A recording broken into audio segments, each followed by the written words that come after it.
For more than 100 years, music was something you could actually hold. It was a machine that spun and spooled and clicked. So, what happens when that machine just vanishes?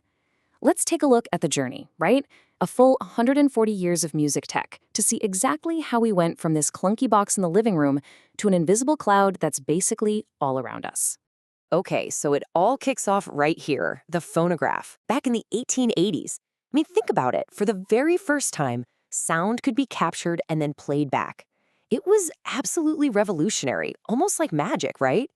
Music wasn't just this thing that happened and then disappeared. Suddenly, it was a physical object, something you could actually own. But yeah, this solid physical thing, it was just the very beginning of a massive transformation.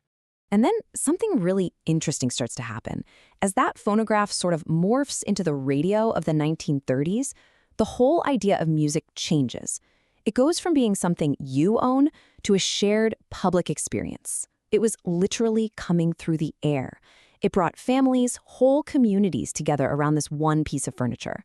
And you didn't choose the music, right? You just listened to whatever was on, live, in that moment. Okay, let's jump forward to the 1970s. The power completely shifts again. The cassette player. Man, this brought control back to the people. All of a sudden, you could record your favorite songs right off the radio. You could make your own mixtapes. It was the first time you could really be the DJ of your own life. It wasn't just about listening anymore. Nope. This was about expressing who you were and, sharing your awesome taste with your friends. So what's the next big leap? Portability, of course. We hit the 1980s, and the Walkman just takes that whole personal mixtape idea and clips it right onto your belt. All of a sudden, music wasn't stuck in your house or in your car. It became the private soundtrack to your entire life.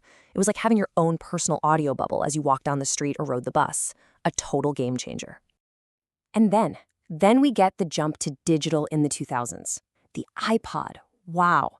It didn't just make music portable. It made your entire library portable. You remember the slogan? 1,000 songs in your pocket. Think about that. The physical tape was just gone. Poof, replaced by a simple file. And that iconic click wheel? It let you scroll through a music collection that, seriously, just a few years earlier would have filled up a whole room. And that brings us to the last big physical change. The iPod becomes the smartphone we all know today. But look closely. The music isn't really inside the device anymore, is it? It's flowing out of it. This is streaming. And with streaming, the whole idea of having your own personal library kind of dissolves. We pretty much stopped owning songs, and instead, we started accessing them from this massive, basically infinite catalog. Which, of course, leads us to this final, totally abstract form, the cloud. The physical object, it's gone. Completely. Music now exists, well, everywhere and nowhere at the same time. It's just pure data, streamed whenever you want it from some server that could be hundreds of miles away. We did it. We've gone all the way from a solid object you could hold in your hands to something you can't touch at all.